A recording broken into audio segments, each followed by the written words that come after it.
伫咧刘公圳边仔有一个姓罗客家，70几年前受到政府的委托养护刘公圳，所以当初允准因住伫遮。即马是有摕到这个土地所有权的建商，说是向法院申请要拆除刑地。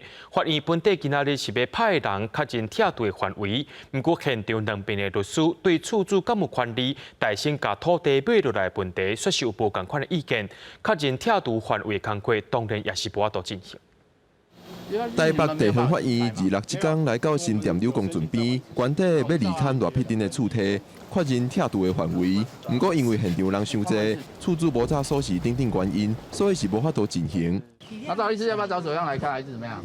还是下次再一起来？我看今天这个状况，大概可能不让进去啊。民法规定，占有人若是以和平、公然、少年耍的方式占有土地20档以上，会使请求登记加做地上权人。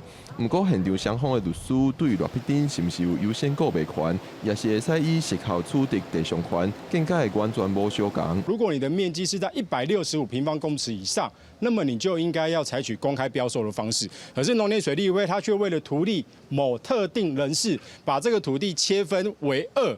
把它处于在165平方公尺以下。刘公圳土地不在一般的土地所谓优先购买权范围之内，它是被排除。有这70年来，它一直都是用和平、公然、持续占有的方式来去使用这块土地，并且坐落在这个房子内。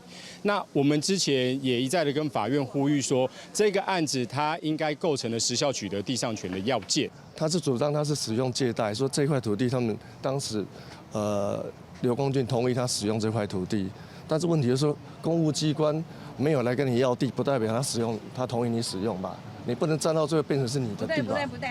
这权人的律师表示，这无人这方面虽帮主张有适当居住权，不过袂使以这无人的居住权来排除这权人的土地所有权。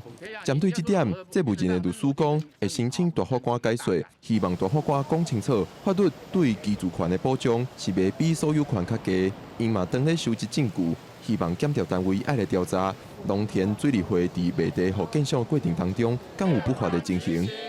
记者郭碧君、陈保罗台北报道。